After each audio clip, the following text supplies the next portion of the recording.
Hi Smart Kids, இன்னைக்கு spoken English class 47ல நம்ம என்னெல்லாம் பார்க்க போறோம்னா உங்க conversationல do you mind if I, would you mind if I, do you mind, would you mind இந்த வார்த்தைகளை எப்படியெல்லாம் எங்கெல்லாம் பயன்படுத்தலாம் அப்படிங்கிறத தான் பார்க்க போகிறோங்க. நம்மளோட கான்வர்சேஷன் ரொம்ப ரியலிஸ்டிக்காக நேட்டிவ் ஸ்பீக்கர்ஸ் மாதிரி இருக்கணும்னா நம்மளோட வார்த்தைகளில் டிஃப்ரென்சஸ் இருக்கணும். அதாவது குறிப்பிட்ட வார்த்தைகளையே நாம் திரும்ப பேசக்கூடாது. அதுக்கு நம்ம என்ன பண்ணிகிட்ருக்கோம் அப்படின்னா நம்மளோட ஸ்போக்கன் இங்கிலீஷ் கிளாஸஸில் ஒவ்வொரு சென்டென்சஸையும் நம்ம எப்படியெல்லாம் எந்தெந்த சிச்சுவேஷனில் அதையெல்லாம் மாடிஃபை பண்ணி பேசலாம் அப்படிங்கிறத பார்த்துட்ருக்கோம்.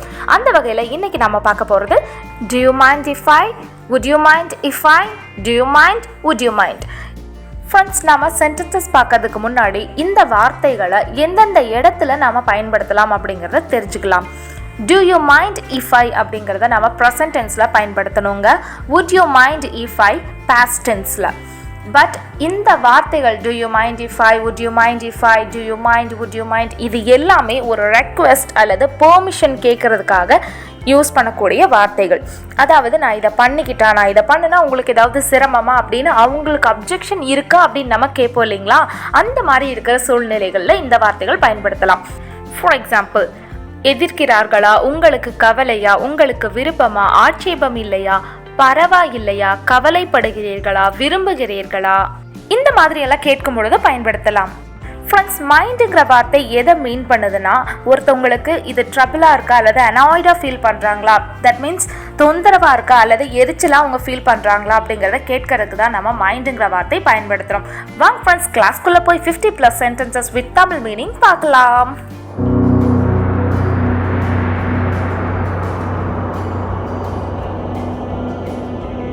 Friends, welcome to the class.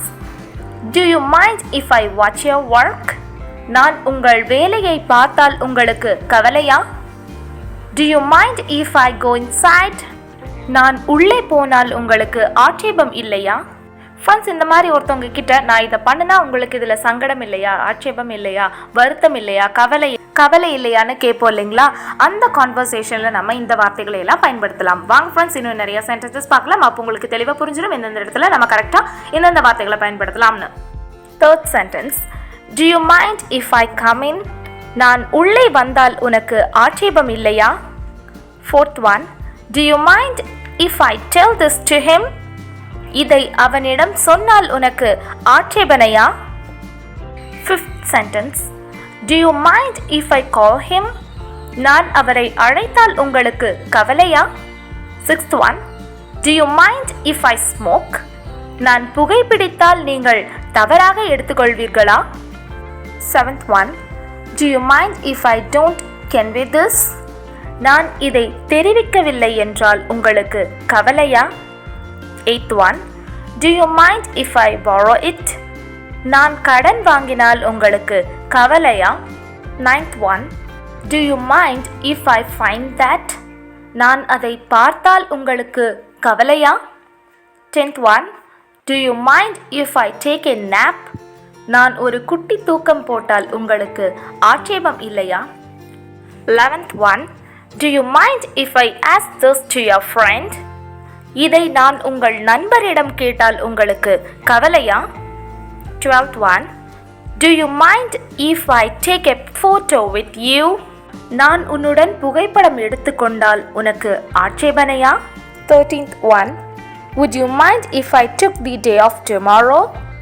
நாளை நான் விடுமுறை எடுத்தால் நீங்கள் கவலைப்படுவீர்களா? 14th one, would you mind if I'm against them? நான் அவர்களுக்கு எதிராக இருந்தால் நீங்கள் கவலைப்படுவீர்களா? 15th one, would you mind if I spend our money? எங்கள் பணத்தை நான் செலவழித்தால் நீங்கள் கவலைப்படுவீர்களா? 16th sentence, would you mind if I go out with my friends? நான் என் நண்பர்களுடன் வெளியே சென்றால் நீங்கள் கவலைப்படுவீர்களா? 17th sentence, would you mind if I close the window? நான் ஜன்னலை மூடினால் நீங்கள் கவலைப்படுவீர்களா? அதாவது நான் ஜன்னல் க்ளோஸ் பண்ணால் உங்களுக்கு ஏதாவது ப்ராப்ளமா அப்படிங்கிறது தான் நம்ம இந்த மாதிரி கேட்குறோம் friends. Would you mind if I அப்படிங்கிறது உங்களுக்கு தொந்தரவாக இருக்கா அல்லது உங்களுக்கு கஷ்டமாக இருக்கா, நீங்கள் கவலைப்படுறீங்களா, இதை நான் பண்ணுனா உங்களுக்கு ஓகேவா அப்படின்னு நம்ம கேட்போம் இல்லையா, அந்த மாதிரி இருக்கிற சுச்சுவேஷனில் இங்கே கவலைப்படுவீர்களா அப்படிங்கிறது அவங்க வருத்தப்படுவாங்களா அப்படிங்கிறத மீன் பண்ணதே ஒழிய ரொம்ப டீப்பாக அவங்க கவலைப்படுறாங்களா அந்த அளவுக்கு இதை வந்து மீன் பண்ணலங்க. Next sentence 18th one. Would you mind if I take your bike? நான் உங்கள் பைக்கை எடுத்துக்கொண்டால் நீங்கள் கவலைப்படுவீர்களா? Next 19th one. Would you mind if I use your pen? நான் உங்கள் பேனாவை பயன்படுத்தினால் நீங்கள் கவலைப்படுவீர்களா? 20th one. Would you mind if I use your toilet? நான் உங்கள் கழிப்பறையை பயன்படுத்தினால் நீங்கள் கவலைப்படுவீர்களா? Friends, இதுவே if you don't mind can I use your toilet இதனுடைய அர்த்தம் என்னன்னா, நீங்கள் தப்பாக நினைக்கலன்னா நான் உங்களோட டாய்லெட் யூஸ் பண்ணலாமா, எக்ஸாக்டாக இந்த வார்த்தைகளுக்கான அர்த்தம் இதுதான். But would you mind if I use your toilet அப்படிங்கிறதுக்கான மீனிங் நான் உங்கள் கழிப்பறையை பயன்படுத்தினால் நீங்கள் கவலைப்படுவீர்களா. இதுவே நீங்கள் தப்பாக நினைக்க மாட்டீங்கன்னா நான் யூஸ் பண்ணிக்கிட்டேன் அப்படின்னா எப்படி கேட்கலாம், if you don't mind can I use your toilet. இது உங்களோட கிளாரிஃபிகேஷனுக்காக தான் சொல்லி கொடுத்துருக்கேன். பட் நம்மளோட ஃபியூச்சர் கிளாஸஸில் கண்டிப்பாக இந்த டாபிக் தனியாகவே ஒரு கிளாஸாகவே நம்ம கொடுக்க போகிறோங்க. உங்களுக்கு அந்த கிளாஸஸ் எல்லாம் தொடர்ந்து வேணும்னா இப்போ வெஸ்ட் மார்க்கெட் சேனலை சப்ஸ்கிரைப் பண்ணிட்டு ஆல்க பெல் பண்ண கிளிக் பண்ணுங்கள். அப்போ தான் நாங்கள் கொடுக்குற வீடியோஸ் உடனுக்குடைய நோட்டிஃபிகேஷன் உங்களுக்கு வந்து சேரும். வாங்க ஃப்ரெண்ட்ஸ் நெக்ஸ்ட் சென்டென்ஸ் பார்க்கலாம். Next 21. Would you mind if I reveal the secret? நான் ரகசியத்தை வெளிப்படுத்தினால் நீங்கள் கவலைப்படுவீர்களா? 22. Would you mind if I served some food? நான் ஏதாவது உணவு பரிமாறினால் நீங்கள் கவலைப்படுவீர்களா? ஃப்ரெண்ட்ஸ், அடுத்ததை நாம் do you mind, would you mind பயன்படுத்தி உள்ள சென்டென்சஸ் தான் பார்க்க போகிறோங்க. do you mind, would you mind எங்கெல்லாம் பயன்படுத்தலான்னா, ஒரு ரெக்வஸ்ட் அல்லது ஒருத்தவங்கிட்ட பெர்மிஷன் கேட்குறதுக்கு ரொம்ப பொலைட்டாக நம்ம கேட்போம் இல்லையா, அந்த மாதிரி உள்ள சூழ்நிலைகளில் சுச்சுவேஷனில் நம்ம do you mind அல்லது would you mind பயன்படுத்தலாங்க. அது தவிர எங்கெங்கெல்லாம் பயன்படுத்தலாம் அப்படிங்கிறத பார்க்கலாம். to request a person to perform an action for you.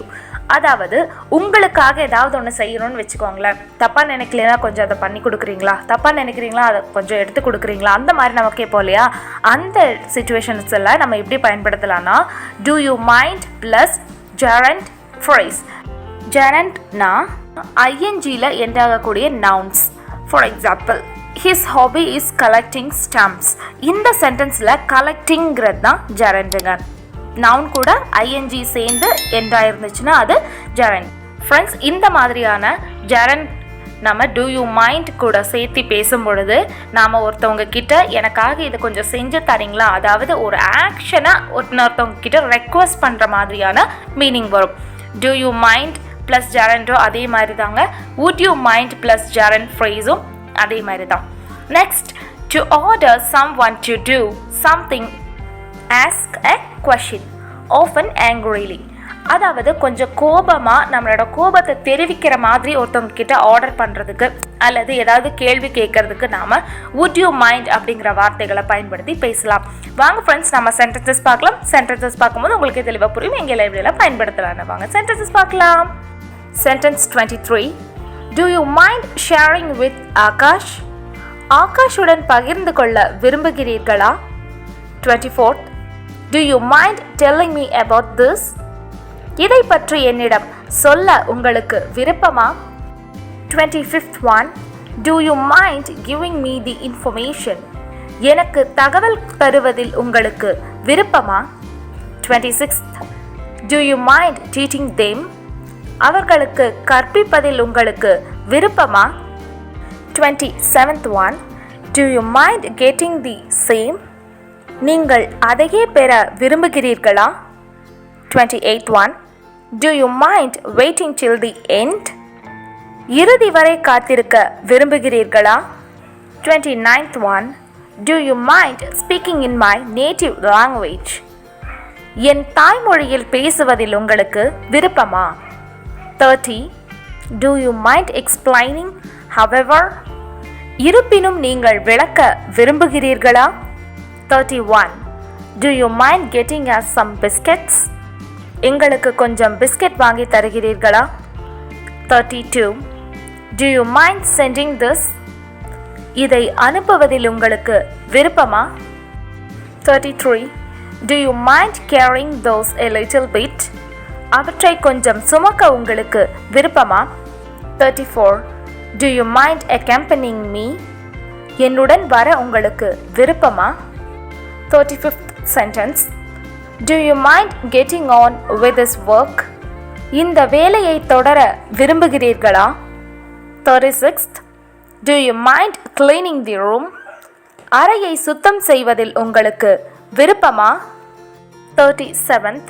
Do you mind giving us a second chance?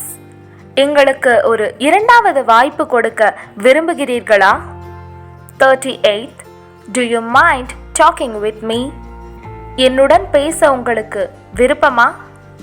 39th one. Would you mind taking a drink? நீங்கள் குடிக்க விரும்புகிறீர்களா? 40th sentence. Would you mind putting in more effort? அதிக முயற்சிகளை எடுக்க விரும்புகிறீர்களா? Friends, இந்த sentence ஒரு ரெக்வெஸ்ட்டாகவும் எடுத்துக்கலாம், இல்லை கொஞ்சம் கோவமாக நம்ம ஆர்டர் பண்ணுற மாதிரி எடுத்துக்கலாம். ஆர்டர் பண்ணுற மாதிரி இருந்துச்சுன்னா எப்படி சொல்லலாம்? Would you mind putting in more effort? அதிக முயற்சிகளை எடுக்க விரும்புகிறீர்களா? கொஞ்சம் கோவமாக இருக்கிற மாதிரி இருக்கும். Would you mind அப்படிங்கிறது கொஞ்சம் கோவத்தை சொல்லக்கூடிய கன்வே பண்ணக்கூடிய சில வார்த்தைகளில் ஒன்று அப்படின்னு சொல்லலாங்க. 41. Would you mind coming to my office with me? என்னுடன் என் அலுவலகத்திற்கு வர விருப்பமா? 42. Would you mind discussing this with us? இதை எங்களுடன் விவாதிக்க விரும்புகிறீர்களா? 43. Would you mind taking me outside? என்னை வெளியே அழைத்து செல்ல விரும்புகிறீர்களா? 44th. Would you mind handing over the book? புத்தகத்தை ஒப்படைக்க விரும்புகிறீர்களா? 45. Would you mind postponing the plan? திட்டத்தை ஒத்திவைக்க விரும்புகிறீர்களா?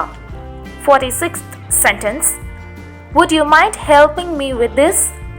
இதற்கு எனக்கு உதவ விரும்புகிறீர்களா? 47th sentence. Would you mind buying this? இதை வாங்க விரும்புகிறீர்களா? 48th. Would you mind reading the article? கட்டுரை படிக்க விரும்புகிறீர்களா? 49th sentence. Would you mind doing this for me? எனக்காக இதை செய்ய விரும்புகிறீர்களா? 50th sentence. Would you mind exchanging the bag? பையை மாற்ற விரும்புகிறீர்களா? 51. Would you mind selecting more? மேலும் தேர்ந்தெடுக்க விரும்புகிறீர்களா? 52. Would you mind pointing me to that reason? அந்த காரணத்தை சுட்டிக்காட்ட விரும்புகிறீர்களா? ஃப்ரெண்ட்ஸ், இன்னைக்கு ஸ்போக்கன் இங்கிலீஷ் கிளாஸ் 47ல Do you mind if I? Would you mind if I? Do you mind? Would you mind? இந்த வார்த்தைகளை உங்கள் கான்வர்சேஷனில் எங்கேயெல்லாம் எப்படியெல்லாம் பயன்படுத்தலாம் அப்படிங்கிறத பார்த்தீங்க. இந்த கிளாஸ் உங்களுக்கு பிடிச்சிருந்தா லைக் பண்ணுங்கள், உங்கள் ஃப்ரெண்ட்ஸ் அண்ட் ஃபேமிலி கூட ஷேர் பண்ணுங்கள். மேலும் இது போன்ற உங்கள் இங்கிலீஷ் லாங்குவேஜை டெவலப் பண்ணக்கூடிய கிளாஸஸ் எல்லாம் வேணும்னா இப்போவே ஸ்மார்ட் கிட் சேனலை சப்ஸ்கிரைப் பண்ணிட்டு ஆல் பெல் பட்டனை கிளிக் பண்ணுங்கள். தேங்க்ஸ் ஃபார் வாட்சிங்.